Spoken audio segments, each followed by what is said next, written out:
todos, bem-vindos a mais um episódio do SSF, Sangue, Suor e Foto, seu podcast sobre fotografia. Eu, Neno, falando aqui de Miami, Flórida, e felizmente sobrevivi aí ao Isaac, né, para datar o episódio, o furacão que passou aqui ontem.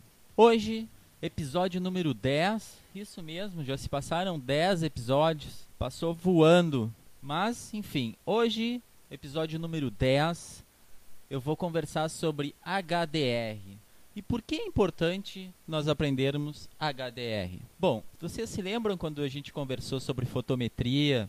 E para ser mais preciso, o episódio número 7, que a gente falou sobre Zone System, do Ansel Adams? Bom, nós aprendemos lá que muitas vezes nós não conseguimos fotometrar tanto para a zona mais escura quanto para a zona mais clara, que normalmente nós temos que optar por uma ou por outra. Por exemplo, imagina que nós estamos dentro de casa, certo? Com uma janela grande, com vista para o mar, aquele sol de rachar lá fora, tá? E a gente quer fazer uma foto de alguém que está dentro de casa, que está bem escuro. O que acontece? Se a gente for fotometrar lá para fora, a pessoa que está dentro de casa, assim como provavelmente todo o ambiente, vai ficar muito escuro, não vai aparecer nada. Se a gente fotometrar na pessoa dentro de casa, toda aquela praia, todo aquele background bonito vai sumir, porque vai ficar muito estourado, vai ficar muito iluminado. Como resolver isso? Lá no episódio do Ansel Adams a gente comentou que existem várias formas para resolver esse problema. Uma delas é usando flash, procurando uma situação melhor de luz, ou o que a maior parte dos profissionais fazem, que é HDR. E antes que alguém responda, eu sei o que é HDR e eu não gosto. HDR é aquelas fotos que ficam extremamente artificiais, parecendo um cenário futurista, com cores estourando e parece uma pintura do Dalí, muito surreal, fica um lixo, eu não gosto. O que acontece? Essas HDRs são exemplos de HDRs ruins, HDRs que não foram bem sucedidas. Tirando alguns casos específicos, é claro, que existe um propósito para ser dessa forma, são HDRs que as pessoas não usaram corretamente, não usaram devidamente a técnica. Não são bons exemplos de HDR. O bom HDR, quando é usado de uma forma correta, nós não conseguimos nem notar que foi utilizada essa técnica. Por quê? Porque o HDR justamente tem como papel, tem como premissa básica copiar a forma que os nossos olhos enxergam, que é tendo visão tanto para as partes mais escuras quanto para as partes mais claras. Por quê? Porque a latitude que os nossos olhos abrangem é muito maior do que da câmera fotográfica. Mais uma vez eu saliento, se vocês não escutaram o episódio número 7 do Ansel Adams, que eu falo sobre Zone System, por favor, deem uma escutada antes de escutar esse episódio aqui, porque vai ser de grande ajuda. Na verdade, dá até para se dizer que esse episódio é uma continuação daquele. Ou melhor ainda, podemos dizer que é uma trilogia, começando com 6 lá, que eu começo a falar sobre fotometria, depois sim o 7, e por final esse aqui, que é a HDR, certo? Bom, o HDR ele é usado a todo momento em milhares de trabalhos de moda, de arte, arquitetura, e a gente não consegue notar. E é exatamente assim que tem que ser. Tem que parecer natural aos nossos olhos. E aqui no post eu vou deixar alguns trabalhos meus que as pessoas costumam gostar. E eu acredito que não tenham ficado ruins. Tá? Uma foto que eu fiz nos Grand Canyons, outra foto que eu fiz em Salvador, do Farol da Barra, e outra foto que eu fiz em Mount Rainier, em Washington. Talvez seja prepotência minha dizer, isso é um exemplo bom de HDR, quem sou eu para me citar como exemplo? Mas enfim, como eu disse, são fotos que as pessoas costumam gostar e eu espero que vocês gostem e que tenha sido um bom exemplo essas fotos para vocês. E que eu tenha conseguido convencer vocês a ficarem comigo e aprender mais sobre essa técnica que com certeza vai ser muito útil para todos. Mas se eu não conseguir convencer vocês com as minhas fotos, Então eu convido todos a entrarem num site aqui no portfólio de um fotógrafo que eu gosto muito e que me inspirou bastante quando eu comecei a fazer HDR. O nome dele é Trey Ratcliffe. Eu vou deixar o link aqui para vocês lá no final do post e, por favor, deem uma olhada. O trabalho dele é muito interessante. Eu acredito que sejam ótimos exemplos de HDR. Ele trabalha tanto com várias imagens para construir uma HDR, como com apenas uma.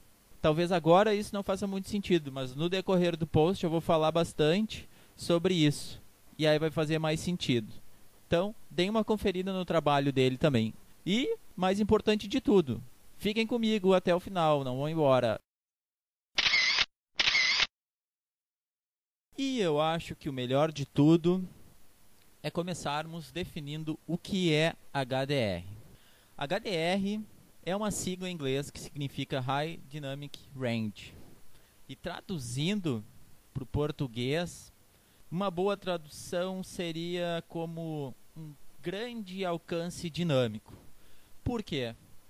Porque com essa técnica nós conseguimos um alcance maior da latitude de exposição. E por que esse alcance maior na latitude? Porque nós vamos fazer várias fotos com exposições diferentes e vamos aproveitar os melhores detalhes de cada imagem. É um processo onde a gente vai formar uma única imagem a partir de várias imagens com diferentes exposições. No exemplo da casa, com a pessoa dentro da casa e a praia no fundo, nós iríamos fazer uma imagem fotometrando na pessoa, outra imagem fotometrando na praia, no fundo, no background, na janela. Depois nós iríamos juntar essas duas imagens, iríamos aproveitar a melhor exposição em cada uma delas. A primeira imagem, que nós teríamos fotometrado a pessoa dentro de casa, nós iríamos aproveitar essa parte. Na segunda imagem, que nós fotometramos lá na rua, nós iríamos aproveitar essa parte da segunda imagem. E, para ficar bem claro isso, eu deixei um bom exemplo aqui no blog. E fica bem fácil de entender nesse meu exemplo aqui. Qual foi a situação? Havia 3 zonas distintas onde eu estava. Eu fiz uma foto lá na Mount Rainier National Park, em Washington. A imagem é assim, para quem não está conseguindo acessar o blog agora. Tem algumas árvores em primeiro plano. Aí no fundo aparecem as montanhas, aliás, uma montanha, Mount Rainier. E depois eu tenho o céu. As árvores iriam requerer uma exposição, as montanhas iriam requerer uma segunda exposição diferente e o céu uma terceira exposição. O que fazer? Bom, as árvores estavam na zona mais escura, a montanha estava numa zona média e o céu estava numa zona clara, estava bem iluminado. Era um dia ensolarado. E o que fazer? Eu teria uma opção: fotometrar nas montanhas, que era uma zona média, mas as árvores elas iriam ficar um pouco escuras e o céu iria ficar um pouco claro. Não era o que eu queria. Se eu fotometrasse nas árvores, que era uma zona escura, todo o resto iria ficar muito iluminado. Se eu fotometrasse no céu, que era a zona mais clara, todo o resto ia ficar muito escuro. E é aí que entra a HDR. O que eu fiz? Eu fiz 3 imagens com diferentes graus de exposição. Na primeira imagem, eu calculei a exposição correta para as árvores. E eu coloquei aqui no post essas 3 imagens. Para quem puder acessar, acesse, que vale a pena. É bem ilustrativo. As árvores ficaram bem expostas, mas o resto da imagem ficou estourado. Na segunda imagem, eu calculei a exposição correta das montanhas. As árvores ficaram um pouco escuras, o céu muito claro. E na terceira imagem, eu calculei a melhor exposição para o céu. E aí, o céu ficou correto, toda a imagem ficou escura. Nenhuma das 3 imagens ficaram corretas, como era de supor, já que eu tinha 3 zonas distintas de luz. O que eu fiz? Depois, em um software de pós-processamento, eu mesclei essas 3 imagens, aproveitando a melhor parte de cada uma. Eu usei apenas as partes que ficaram com a exposição correta, que ficaram com a exposição que eu queria, que é a exposição que eu desejava.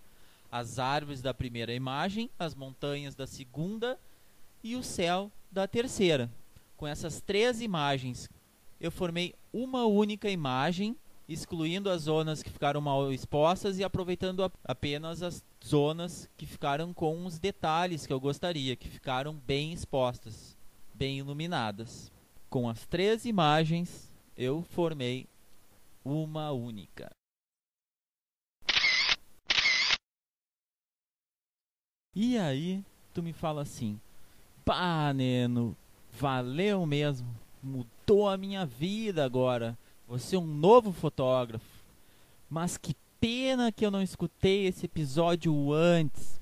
Semana passada tive a chance de ir no mesmo lugar que tu, mas infelizmente só tirei uma foto. Não conhecia essa técnica, só fotometrei na montanha, que era o melhor que eu podia fazer. Que pena, perdi a oportunidade de fazer uma foto maravilhosa. Haha! E aí vem aquilo que nós conversamos lá na introdução do episódio.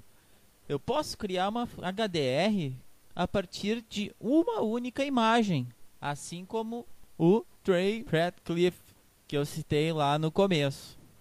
Inclusive, existem muitas situações que nós não temos como fazer mais de uma imagem. Imagina essa situação: a gente está fotografando a maratona de São Silvestre. Se tu for fazer 3 fotos, o cara ele não vai parar, o corredor lá ele não vai parar para a gente fazer as 3 fotos.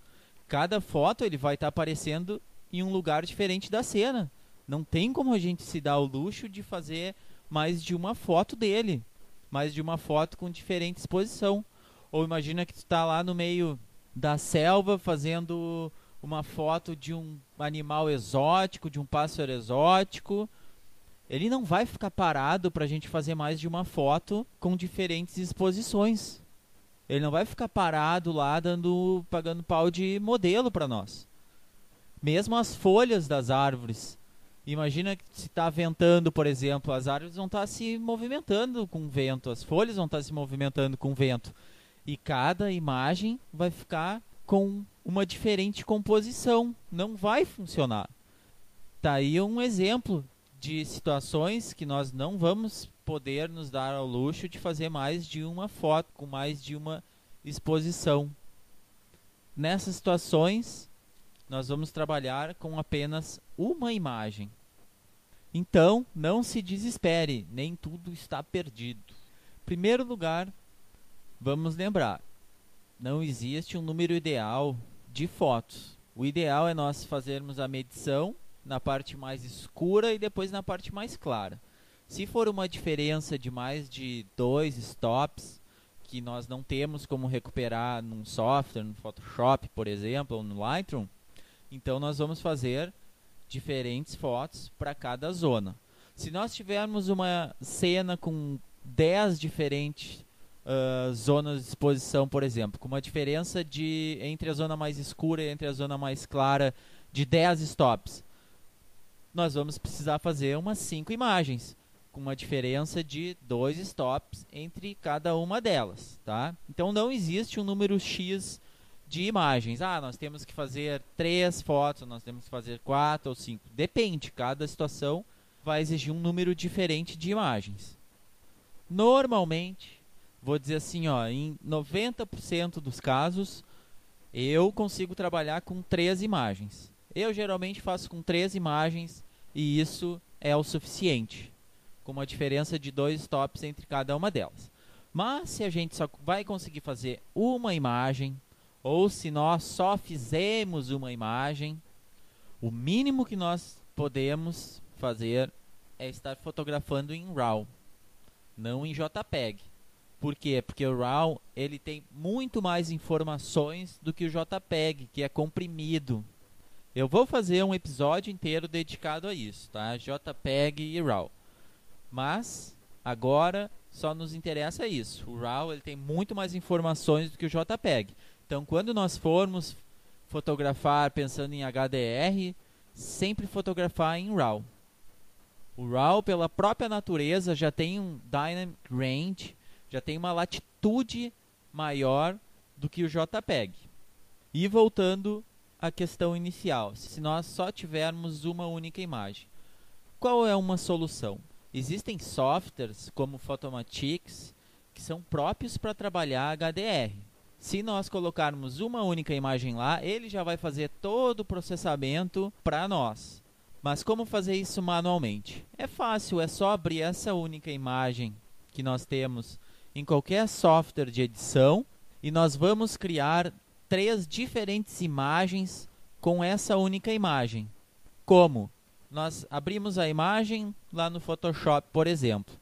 Nós vamos mexer na exposição. Nós vamos deixar ela bem mais clara e salvar essa imagem.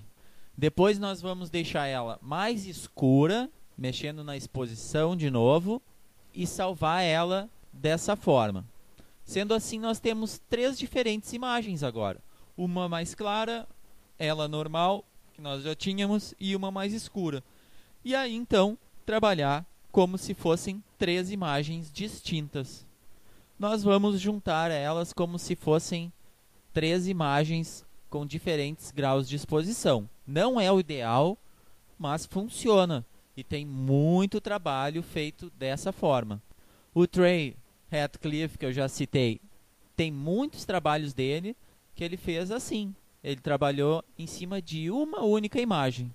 Mais uma vez, deem uma olhada lá no trabalho dele. Vocês vão ver que nós conseguimos resultados fantásticos. E que, em último caso, vale a pena. Não é o ideal, mas já disse o ditado: quem não tem cão, caça com gato.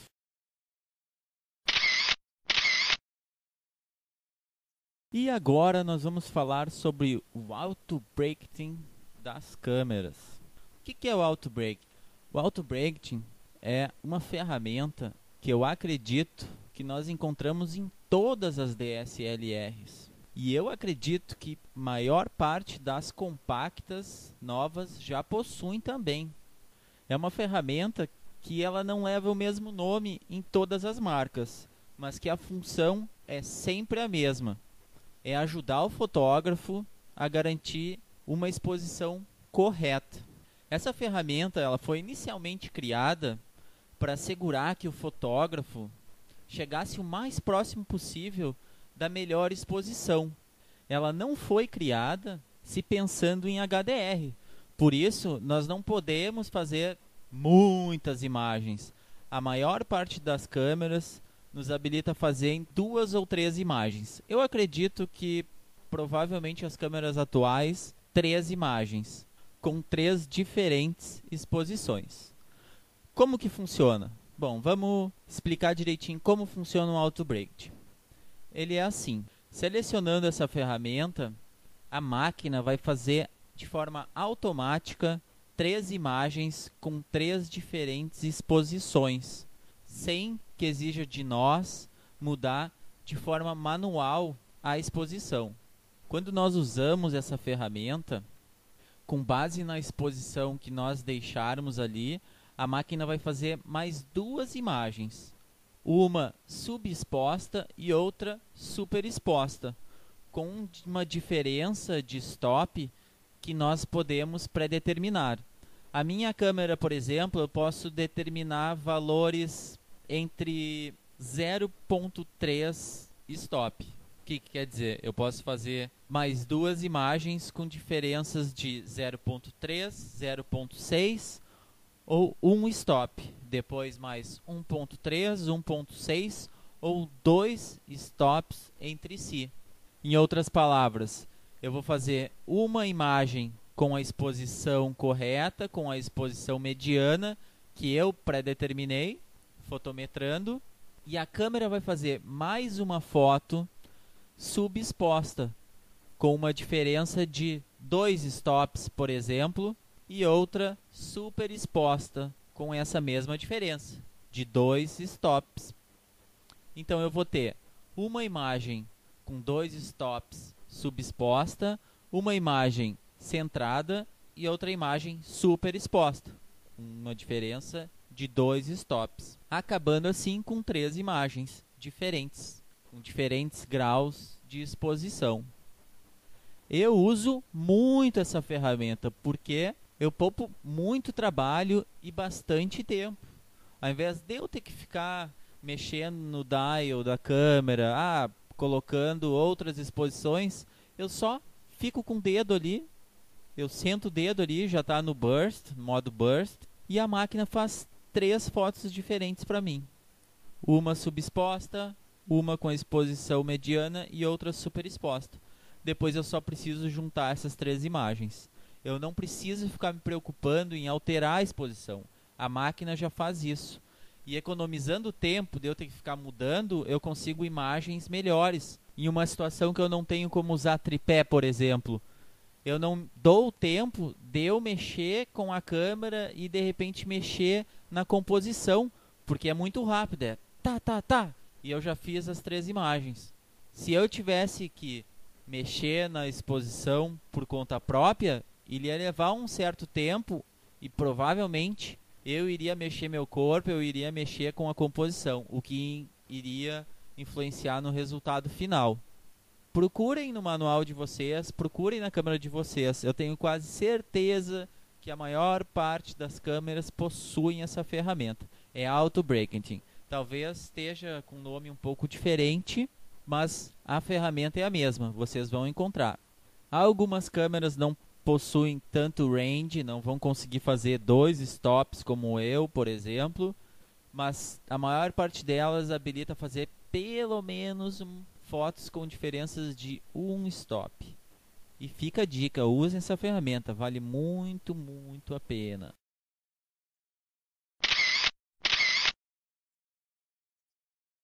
E agora que eu consegui mostrar para todos que legal que é essa técnica de HDR, que eu consegui convencer todos a pelo menos experimentar ela, eu vou dar algumas dicas que foram muito importantes para mim.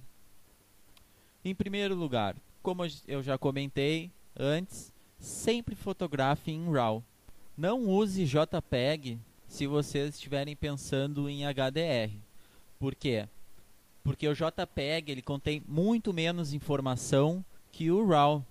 E quando nós formos trabalhar essa imagem, de repente vai surgir muito ruído ou aberrações cromáticas no resultado final. Então fica a dica, sempre fotografe em RAW. Outra dica importante é com relação ao software. Existe um software que eu acredito ser o mais usado, que é o Photomatix.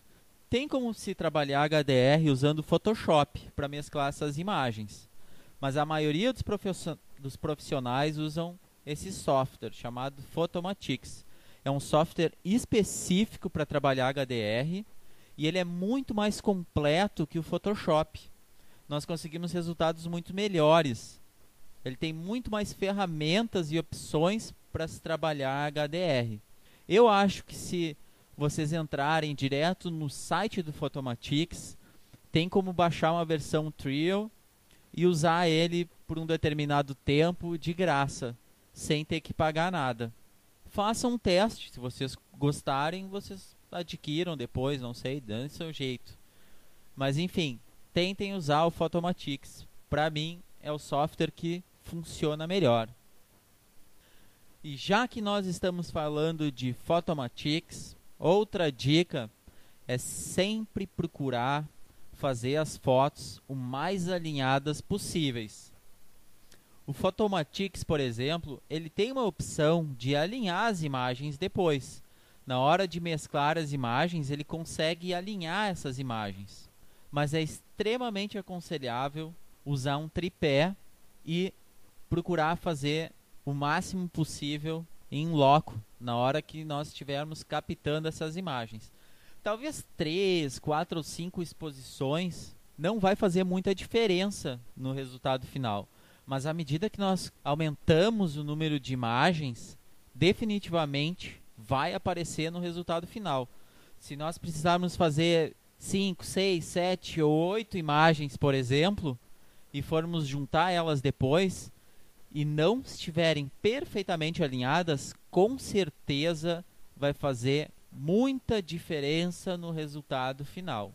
Então, procurem sempre usar um tripé e alinhar o máximo possível essas imagens. Outra dica, e talvez a mais importante de todas, é nunca mudar a abertura. Sempre mexer na velocidade para alterar a exposição. Porque não se esqueça que mexendo na abertura, nós também estamos mexendo na profundidade de campo. Criando imagem com diferentes valores de abertura, nós vamos ter imagens com diferentes graus de profundidade de campo. Sendo assim, fotos que algumas zonas vão estar mais focadas do que em outras, com mais nitidez. Se nós mesclarmos essas imagens, elas vão ficar com um resultado ruim. Elas vão ficar com, talvez, zonas borradas. E não é isso que a gente quer. Então, prestem atenção. Nunca mexam na abertura. Sempre mexam na velocidade para ter exposições diferentes. Quando eu estou trabalhando o auto breaking, por exemplo, geralmente eu coloco em prioridade de abertura. O que eu faço? Eu vou colocar a abertura correta que eu quero e a máquina vai mexer na velocidade para mim, para ter as 3 fotos com diferentes graus de exposição. E eu acho que para começar, essas dicas ajudam muito. Vão servir bastante para vocês.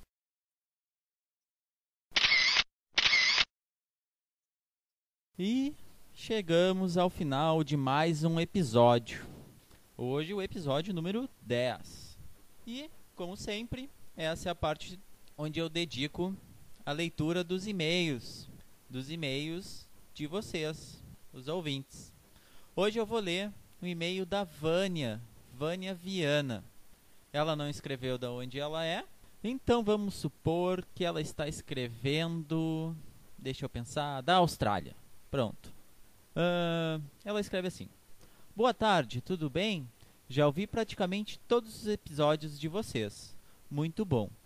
Gostaria que você me esclarecesse o seguinte. No modo de prioridade de abertura, eu consigo travar a medição do fotômetro através de um botão na Canon. No modo manual, não. Se estiver usando o ISO no modo automático, sim. Logicamente, ele é que fica variando quando existe uma leitura diferente de luz. É assim mesmo ou eu não estou sabendo como fazer? Aguardo. Abraços, Vânia Viana. Eu, como vocês sabem, sou um usuário da Nikon. Então eu recorri ao nosso bom e velho amigo Rafael para responder. Ele escreveu assim: é isso mesmo, Neno. Quando o ISO está no automático, a câmera ajusta ele de acordo com a exposição escolhida. É como os modos automáticos de velocidade e abertura. Se estiver no modo manual, o fotômetro fica travado mesmo e o ISO varia. Abraço, Rafael. Bom, Vânia, espero que o Rafael tenha respondido a tua pergunta. Se ele não respondeu, me avisa que eu puxo a orelha dele. E por hoje é isso. Lembrando a todos, entrem lá no blog, deem uma olhada nas imagens, deem uma olhada no post completo. Eu sempre coloco bastante informação lá. E se vocês entrarem lá em contato, tem uma lista completa de todos os lugares que vocês podem nos achar. Vão ter o endereço do nosso grupo no Facebook, vão ter o endereço do nosso Twitter e o endereço do iTunes, para quem é usuário da Apple ou mesmo use o iTunes como eu. Eu mesmo, sendo usuário do PC, gosto bastante de usar. É um bom gerenciador de música e gerenciador de todos os feeds que eu tenho para todos os podcasts que eu escuto. E entrem no grupo do Facebook ou nos adicionem no Twitter também. Vocês sempre vão ficar sabendo quando eu colocar um último episódio. Sempre coloco algumas novidades. Às vezes eu acho algum site bacana, algum site que eu acho legal, voltado à fotografia, eu sempre coloco lá, sempre compartilho essas informações com todos. Nunca esquecendo Nosso endereço também é www.sanguesuorefoto.com para acessar direto o blog e ter acesso a todos os posts, aos 10 posts que eu já fiz. E por favor, não deixem de escrever, comentem. Se vocês tiverem alguma dúvida, não pensem duas vezes. Escrevam para nós. Se vocês tiverem um feedback, tem alguma coisa que vocês gostam, tem alguma coisa que vocês não gostam, por favor, me escrevam, me deixem ficar sabendo. Isso é muito importante para a gente continuar sempre melhorando. É como eu já citei antes, não existe uma pergunta ruim, o que existe é uma resposta mal formulada. Sempre a gente consegue extrair alguma coisa de qualquer pergunta. Qualquer pergunta pode ser interessante. E se vocês gostam do blog, se vocês estão gostando do podcast, por favor, divulguem. Quanto mais pessoas escutando, melhor para nós. Quanto mais pessoas contribuindo, melhor. E é isso, pessoal. Um grande abraço para todos. Fotografem bastante, pratiquem bastante e boas fotos. Tchau, tchau.